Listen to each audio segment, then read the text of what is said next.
और फिक्र में आज की पहली और बड़ी खबर बुलडोजर पर है। यह शब्द आज सुबह से देश में ट्रेंड कर रहा है। क्यों? क्योंकि आज सुप्रीम कोर्ट ने बुलडोजर की चाबी अपने हाथ में ले ली, उसका इंजन बंद कर दिया और अफसरों को साफ साफ कह दिया कि वो जज बनने की कोशिश ना करें।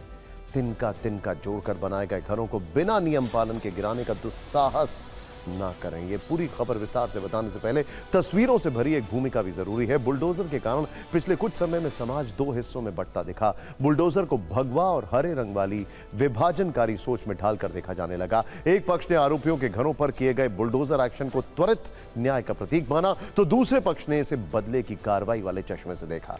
घरों पर बुलडोजर एक्शन वाली कई तस्वीरें आपकी नजरों से भी जरूर गुजरी होंगी। बहुत से लोगों ने उन तस्वीरों को देखकर या तो ये सोचा होगा कि गंभीर अपराधियों के साथ यही सलूक होना चाहिए, और बहुत से लोगों के मन में प्रश्न भी आया होगा कि किसी गंभीर अपराध के बाद बुलडोजर को न्याय का जरिया और सुपरफास्ट न्याय का प्रतीक क्यों माना जा रहा है।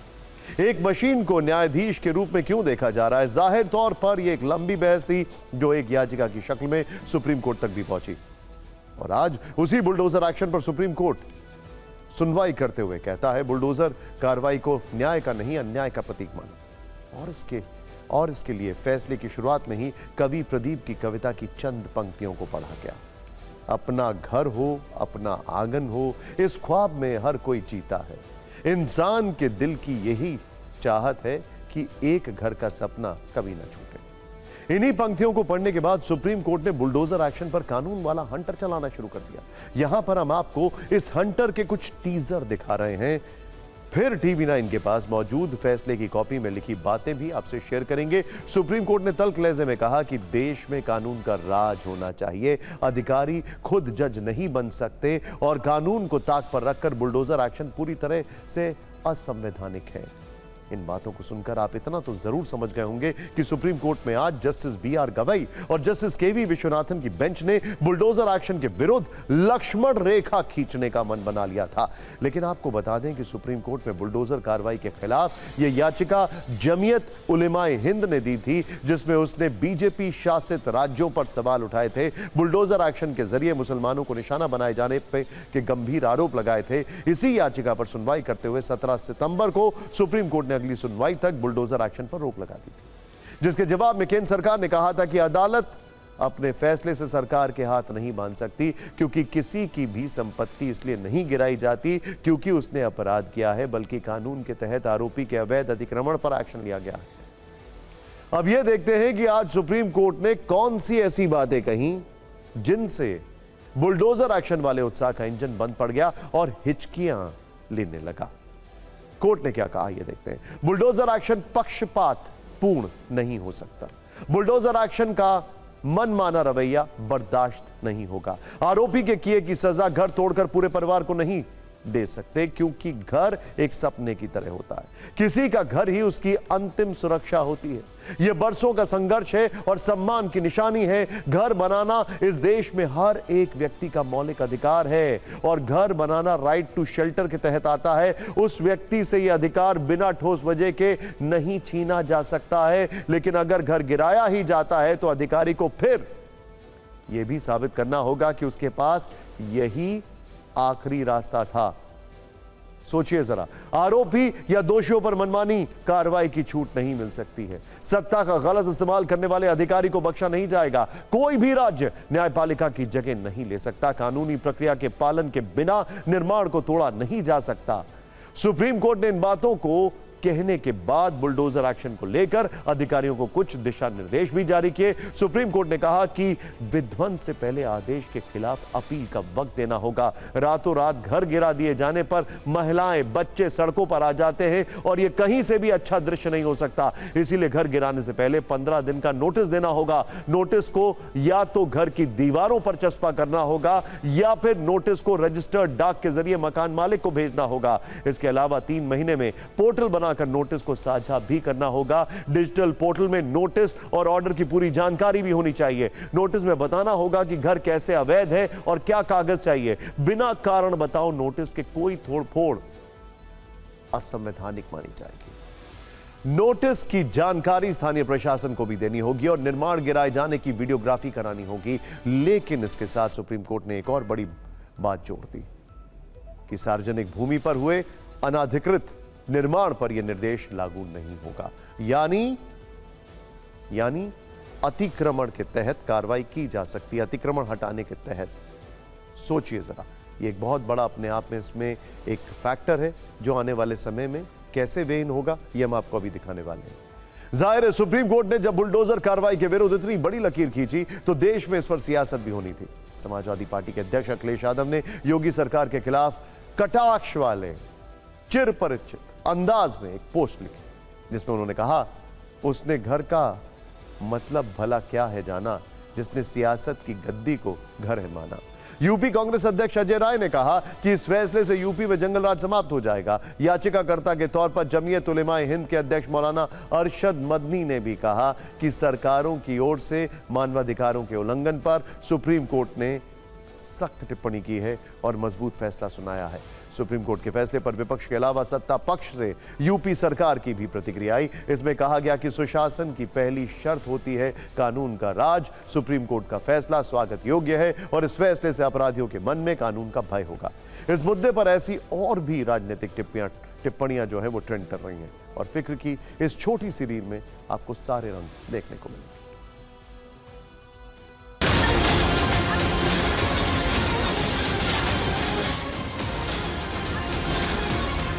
जो घर तोड़ना जानते हैं उनसे क्या उम्मीद करोगे आप?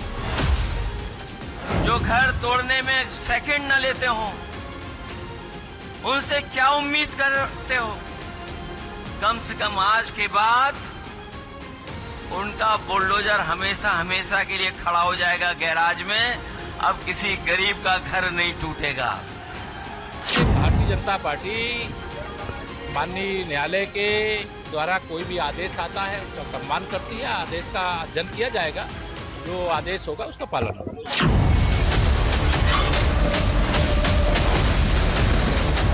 ये जो बुलडोजर जस्टिस, ये जो गुंडागर्दी सरकारें कर रही थी, इस पर रोक लगाने का काम सुप्रीम कोर्ट ने किया है। मैं आशा करती हूं कि उत्तर प्रदेश की और उनका अनुसरण करती हुई तमाम भाजपा की सरकारें ये कुकृत्य बंद करेंगी।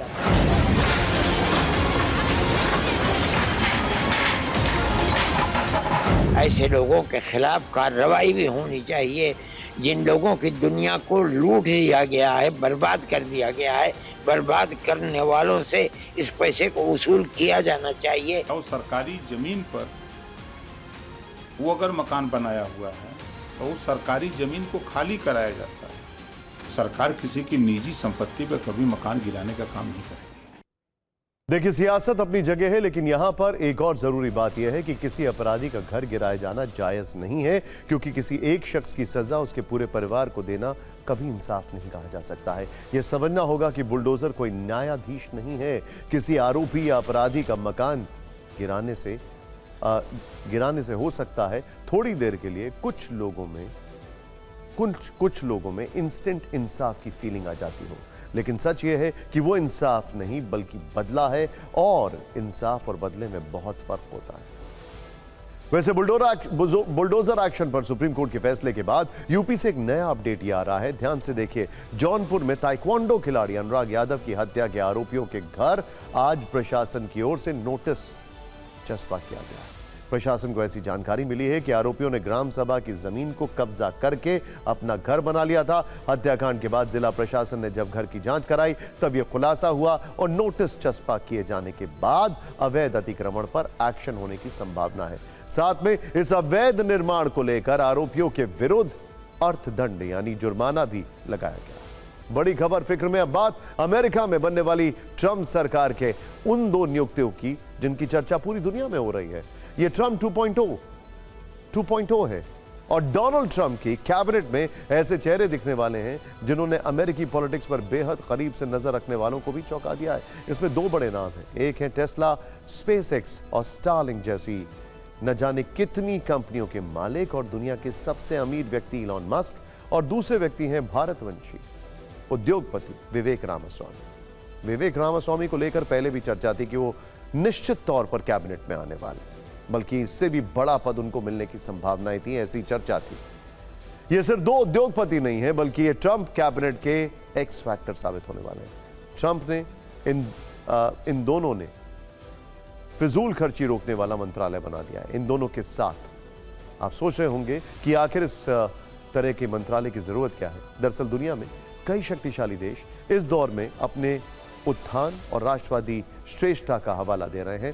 ट्रंप ने मेक अमेरिका ग्रेट अगेन का नारा दिया है। चीन और रूस जैसे देश भी यूज लोकल गो ग्लोबल की बात करते हैं, लेकिन ऐसे नारों को जमीनी हकीकत बनाने का खर्च बजट के बाहर चला जाता है। ट्रंप का मानना है कि अमेरिका के साथ खासतौर पर ऐसा हुआ है, इसीलिए ट्रंप ने मस्क और रामास्वामी को अपना सुपर सलाहकार नियुक्त किया है। इसीलिए आज इनकी ट्रंप से नजदीकियों और इन्हें अमेरिकी सरकार में मिलने वाली बड़ी भूमिका पर बात करना जरूरी है। डोनाल्ड ट्रंप के लिए इलॉन मस्क कितना मायने रखते हैं, इसे समझने के लिए ये तस्वीरें देखें। 6 नवंबर की है ये। राष्ट्रपति चुनाव के नतीजे आने के बाद ट्रंप बेहद खुश थे। वो अपने परिवार के साथ एक फैमिली फोटो क्लिक करवा रहे थे। ट्रंप के साथ उनकी बेटियां, उनके दामाद और पोते पोतियां थे। इलॉन मस्क अपने बेटे के साथ किनारे खड़े थे। परफेक्ट फैमिली पिक्चर क्लिक होने ही वाली थी कि ट्रंप ने इलॉन मस्क को फ्रेम में बुला लिया। ट्रंप ने कहा कि इलॉन मस्क किसी पारिवारिक सदस्य से कम नहीं है और इसी फैमिली पिक्चर के पहले ट्रंप ने इलॉन को शाइनिंग स्टार कह के बुलाया था। यानी मस्क के बिना ट्रंप 2.0 की जो कैबिनेट है वो अधूरी होती। ट्रंप के कुछ ऐसे ही रिश्ते भारतीय मूल के उद्योगपति विवेक रामास्वामी से भी हैं। पिछले वर्ष रामास्वामी ट्रंप के खिलाफ एक रिपब्लिकन उम्मीदवार के तौर पर खड़े हुए थे। बाद में उन्होंने ट्रंप को फुल सपोर्ट देते हुए अपना नाम वापस ले लिया और उस किस्से को याद करते हुए कुछ वक्त पहले ट्रंप ने कहा था कि वो न सिर्फ विवेक को अपनी कैबिनेट में शामिल करेंगे बल्कि कई बड़े व्यक्तियों से ऊपर जगह देंगे। लेकिन एक बड़ी इंटरेस्टिंग बात है जो कि अमेरिका में काफी बड़ा डिस्कशन पॉइंट या चर्चा का विषय बन चुकी है। चाहे वो विवेक रामास्वामी हो या इलॉन मस्क, ये दोनों बहुत बड़े बिजनेसमैन हैं। इनके दुनिया के अलग अलग पार्ट्स में काफी बिजनेस इंटरेस्ट हैं। खासकर इलॉन मस्क के तो कई दुनिया के हिस्सों में बड़े बिजनेस इंटरेस्ट हैं। ऐसे में अगर ये कैबिनेट का हिस्सा बनते हैं तो क्या वो कॉन्फ्लिक्ट ऑफ इंटरेस्ट नहीं होगा? सोचने वाली बात है। इलॉन मस्क और विवेक रामास्वामी को ट्रंप कैबिनेट में काफी अहम जिम्मेदारी दी गई। आखिर ये कौन सा मंत्रालय है और इसका असर क्या होगा, आप इस रिपोर्ट में देखें। डोनाल्ड ट्रंप ने अपनी आगामी सरकार में किसी को विदेश मंत्री तो किसी को रक्षा मंत्री नियुक्त किया है, लेकिन ट्रंप ने 2 मशहूर उद्योगपतियों को नया मंत्रालय दिया है। ट्रंप ने एलन मस्क और विवेक रामास्वामी को डिपार्टमेंट ऑफ गवर्नमेंट एफिशिएंसी सौंपा है। इसका हिंदी में अर्थ होता है सरकारी दक्षता विभाग। ये मंत्रालय ट्रंप सरकार को बाहर से सलाह देगा। ये विभाग 4 जुलाई 2026 तक के लिए बनाया गया है। अमेरिका के इतिहास में पहली बार ऐसा मंत्रालय बनाया गया है। ये नया विभाग बनाते हुए ट्रंप ने कहा, मुझे ये बताते हुए खुशी हो रही है कि ये दोनों अद्भुत अमेरिकी मेरे प्रशासन के लिए नौकरशाही को खत्म करने, फिजूल खर्ची में कटौती करने, गैर जरूरी नियमों को खत्म करने का काम करेंगे। ये हमारे सेव अमेरिका एजेंडे के लिए जरूरी है। ट्रंप ने जब एलन मस्क और विवेक रामास्वामी के लिए नए मंत्रालय का ऐलान किया है, तब से ही दोनों बिजनेसमैन काफी खुश नजर आ रहे हैं। एलन मस्क तो लगातार हर घंटे एक्स पर कोई न कोई पोस्ट कर रहे हैं। एलन मस्क ने ट्रंप के साथ अपनी ये तस्वीर पोस्ट की है जिसमें सामने मंत्रालय का नाम लिखा है। इसके साथ ही एक डॉग की तस्वीर है। एलन मस्क के इस पेट डॉग का नाम फ्लोकी है। मस्क ने जब ट्विटर को खरीदा था, अपने पेट डॉग फ्लोकी को ही सीईओ बना दिया था।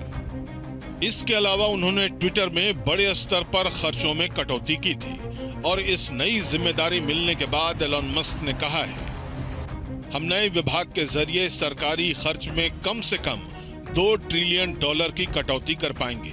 ये अमेरिका के लिए आखिरी मौका है। तो वहीं विवेक रामास्वामी भी नई जिम्मेदारी से काफी खुश हैं और वो इसे गंभीरता से ले रहे हैं।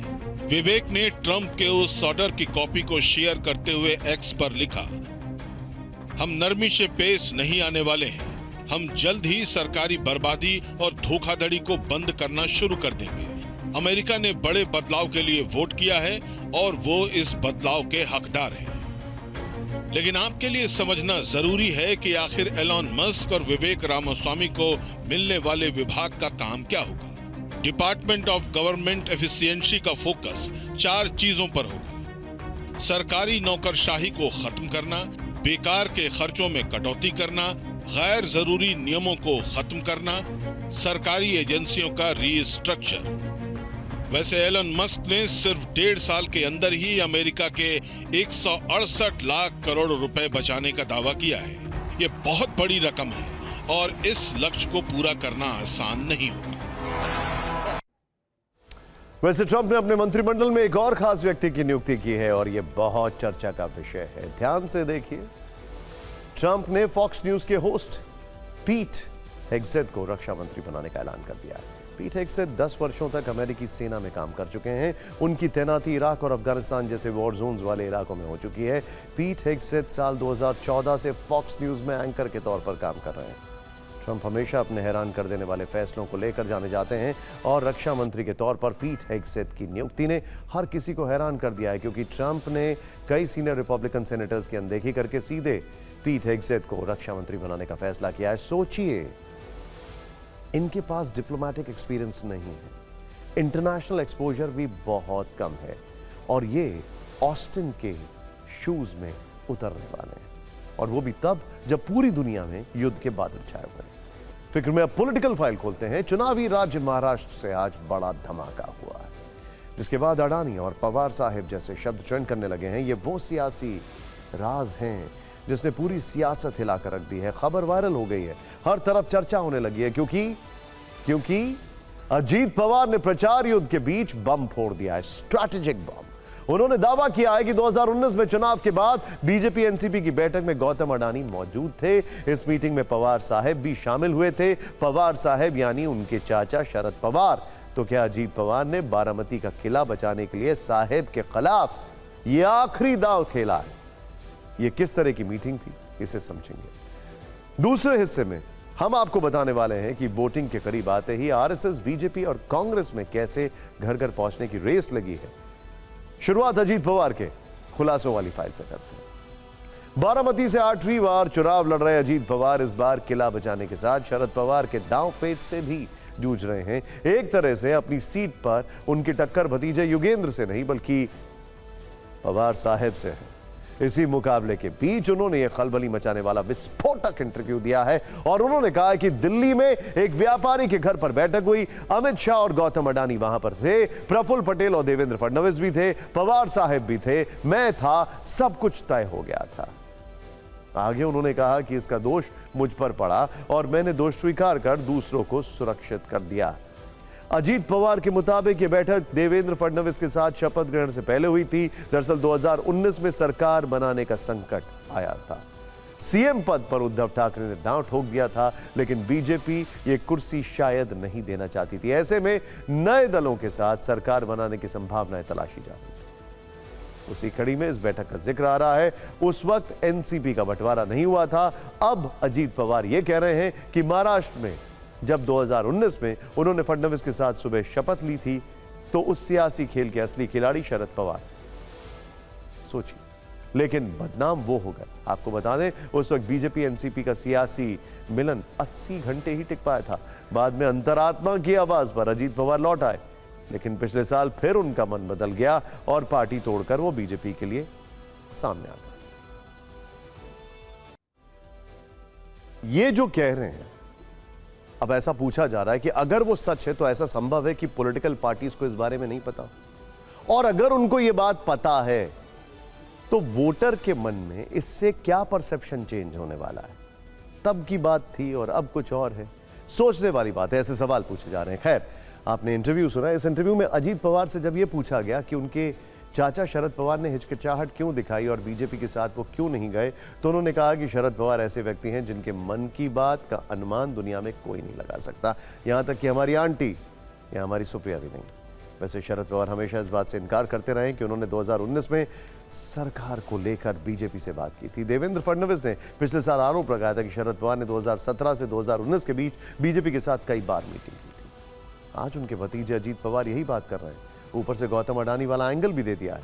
सवाल तो यह भी है कि 5 साल बाद बीच चुनाव में अब वो ये मुद्दा क्यों उठा रहे हैं। जाहिर है वोटिंग से 1 हफ्ते पहले हुए इस खुलासे पर बयानों का विस्फोट होना था और आज दिन भर वही हुआ। विपक्षी दलों को मुद्दा मिल गया और वो अडानी के बहाने बीजेपी पर व्यंग कर रहे हैं, जबकि अजीत गुट के नेता इसे सिर्फ संयोग बता रहे हैं।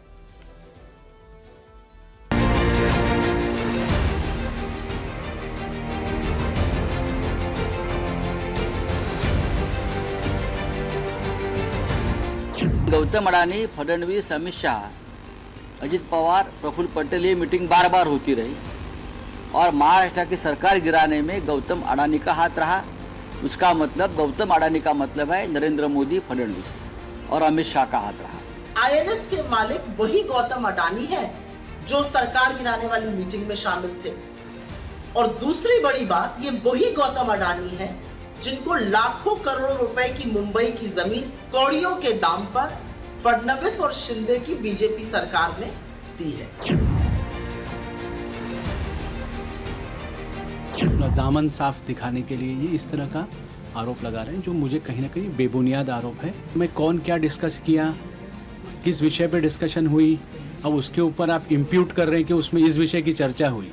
इसका कोई न साक्ष्य है न कोई तथ्य है। अब उनको सफाई देना है कि जिन लोगों ने उन पर आरोप लगाया, आज उनके गोद में बैठ के उनकी राजनीति को वो सीख रहे हैं।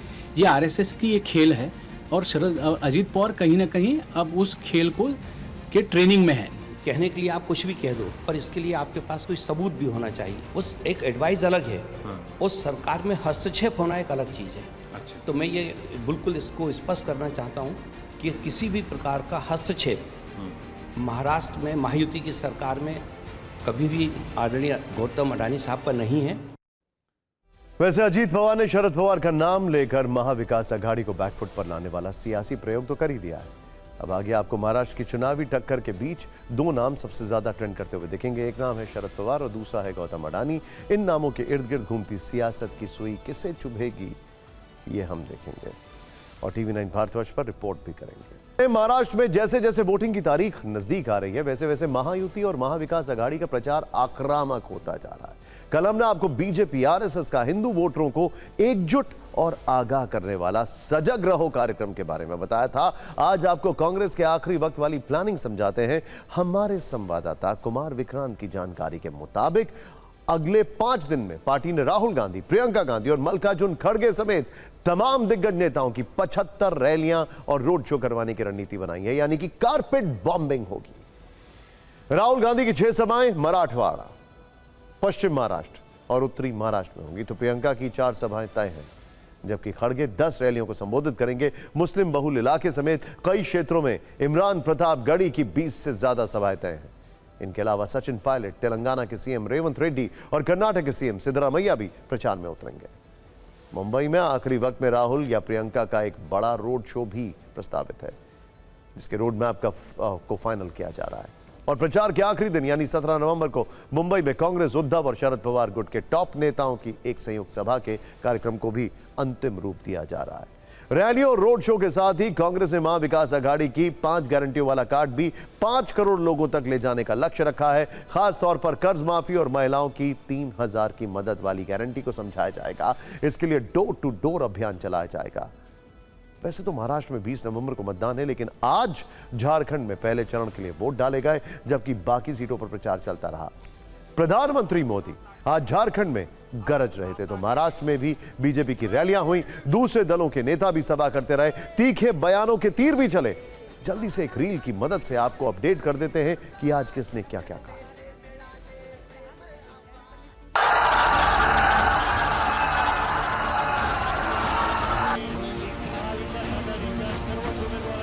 कहते हैं वो करने के लिए कोई कोर कसर बाकी नहीं रखते हैं। अभी ओडिशा में भाजपा ने सुभद्रा योजना घोषित की थी चुनाव के पहले, और छत्तीसगढ़ में महतारी वंदन योजना की घोषणा की थी। आज मुझे आपको ये हिसाब देते हुए आनंद हो रहा है। मैं अपना रिपोर्ट कार्ड दे रहा हूं कि हमारी ओडिशा की सरकार ने और छत्तीसगढ़ की सरकार ने सरकार बनते ही माताओं बहनों के लिए जो योजना बनाई थी, सीधे उनके खाते में पैसा जमा करने की, वो योजना लागू हो गई। पैसे उनके खाते में जमा हो गए।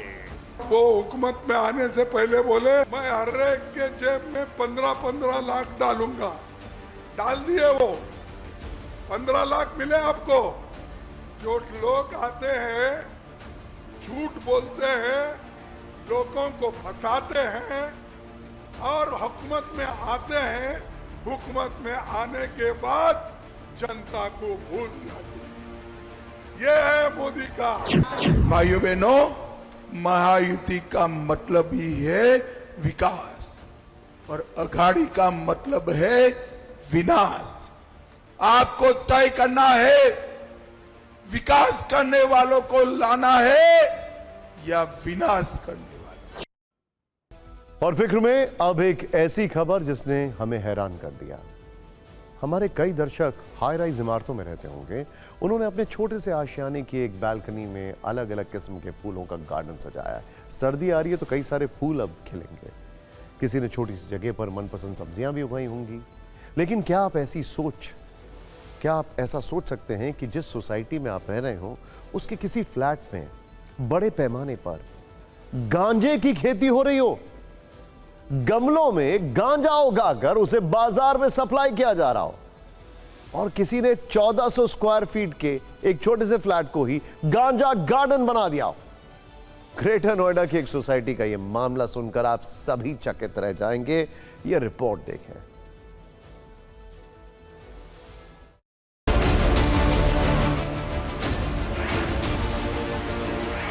ग्रेटर नोएडा की एक पॉश सोसाइटी के फ्लैट नंबर 1001 में लगाए गए इन पौधों को आम मत समझिएगा। बालकनी में किसी गुलाब या गेंदे की तरह गमले में लगाए गए ये पौधे असल में गांजा है, जिनकी खेती करके राहुल चौधरी नाम का आरोपी 4 महीने से लाखों की काली कमाई कर रहा था और पुलिस तो छोड़िए, आस पड़ोस में रहने वाले लोगों तक को इसकी भनक नहीं थी। अब सुनिए आरोपी राहुल चौधरी को ये अपराध करने का आइडिया आया कहां से। फिल्में या वेब सीरीज देखकर कई बार अच्छे आइडियाज आते हैं, लेकिन कई बार अपराधी इन्हीं फिल्मों या वेब सीरीज से अपराध करने का तरीका अख्तियार करते हैं। कुछ ऐसा ही हुआ ग्रेटर नोएडा में, जहां पर राहुल नाम के शख्स ने एक वेब सीरीज देखी और उसे आइडिया मिला कि किस तरीके से फ्लैट के अंदर ही अच्छे किस्म का गांजे के वो पौधा उगा सकता है और उससे मोटी कमाई कर सकता है।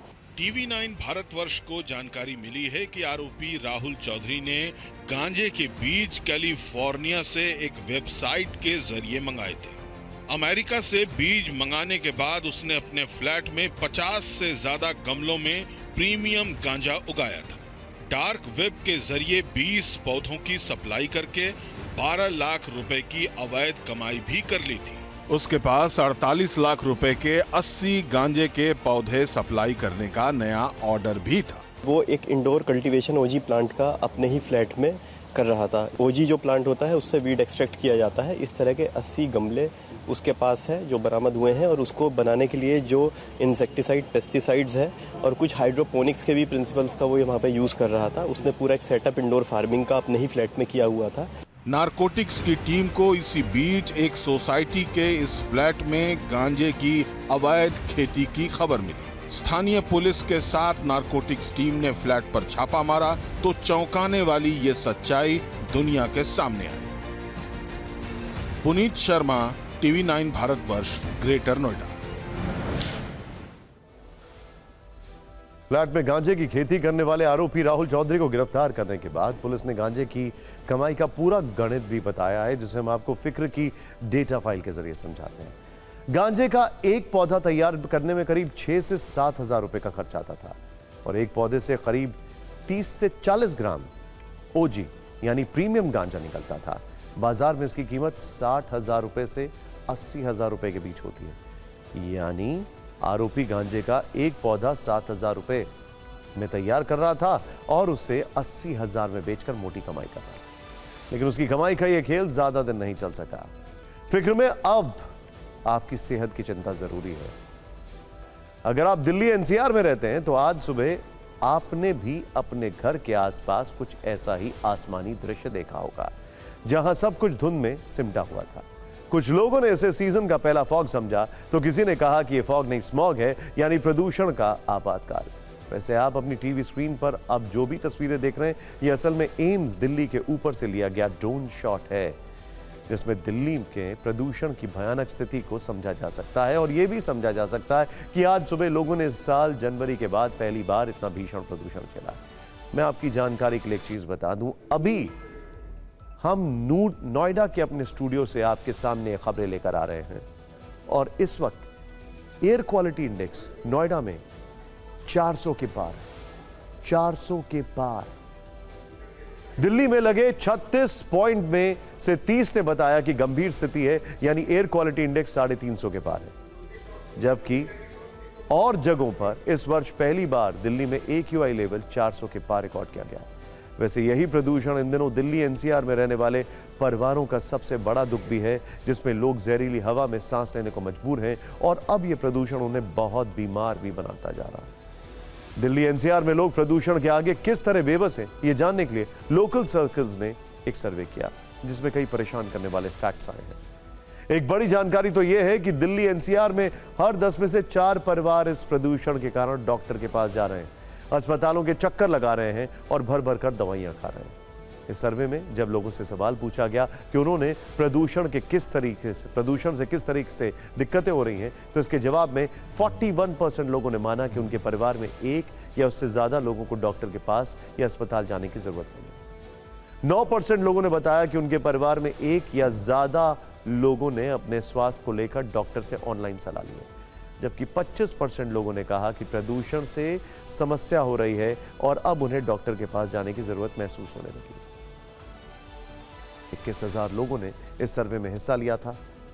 उनसे सर्वे के दौरान यह सवाल भी पूछा गया था कि क्या बीते 3 हफ्तों में उन्हें प्रदूषण की वजह से कोई दवा लेनी पड़ी या उन्होंने कोई डिवाइस खरीदा। तो इसके जवाब में 47% लोगों ने कहा कि उन्होंने दवाइयां और डिवाइस खरीदे हैं, जबकि 53% लोगों ने कहा कि उन्हें अब तक ऐसी कोई जरूरत नहीं पड़ी है। इसके बाद लोगों से एक सवाल यह भी किया गया कि प्रदूषण की वजह से उन्होंने कौन सी दवाएं ली हैं। इसके जवाब में 33% लोगों ने कहा कि वो कफ सिरप ले रहे हैं। 20% ने बताया कि प्रदूषण से बीमार होने के बाद उन्हें पैरासिटामोल लेने की जरूरत पड़ी है। 26% लोगों ने बीमार होकर इनहेलर और नेबुलाइजर का इस्तेमाल किया है, जबकि 13% लोग ऐसे भी रहे जिन्होंने खुद को ठीक करने के लिए एंटीबायोटिक का सहारा अपने आप ही ले लिया। यानी दिल्ली की जहरीली हवा अब लोगों की जान की दुश्मन बन गई है और लोगों को बहुत बीमार कर रही है। खैर, फिक्र में अब बात करते हैं उन कोचिंग सेंटर्स की जो किसी प्रोफेशनल गिद्ध की तरह दूसरों की सफलता को भोजन की तरह ग्रहण करते हैं। आपने देखा होगा कि जैसे ही किसी छात्र का सिलेक्शन होता है, वैसे ही कोचिंग सेंटर्स के प्रतिनिधि तुरंत छात्रों को किसी शिकारी की तरह ढूंढने लगते हैं। इधर सिलेक्शन हुआ और उधर मिठाई का डब्बा, लाखों का चेक और कैमरा टीम के साथ इंटरव्यू की रिकॉर्डिंग, जिसकी मदद से यह बताने की कोशिश होती है कि जो छात्र सफल हुआ, जिसका सिलेक्शन हुआ, उसने इसी कोचिंग की मदद से तैयारी की थी। इसी तरह तमाम कोचिंग सेंटर्स छात्रों की सफलता का शिकार कर लेते हैं और सारा क्रेडिट अपने खाते में ट्रांसफर कर लेते हैं। मिठाइयों का डब्बा, चेक देकर छात्रों की रैंक खरीदने वाले ऐसे लोगों ने स्टूडेंट्स की दिन रात की जी तोड़ मेहनत की एक तरह से बिग बम्पर सेल लगा दी है और इसी को रोकने के लिए अब 50 लाख रुपए तक के जुर्माने का प्रावधान किया जा रहा है।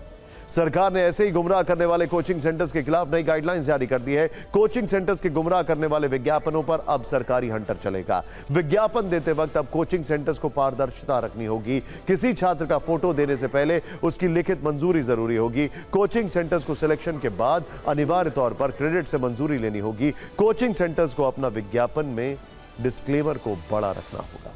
साथ ही विज्ञापन में सभी बुनियादी सुविधाओं की जानकारी देनी होगी। उधर इन नियमों का पालन नहीं किया, ऐसे में अनियमितता और गड़बड़ी पाए जाने पर 10 लाख से 50 लाख रुपए तक का जुर्माना लगाया जा सकता है।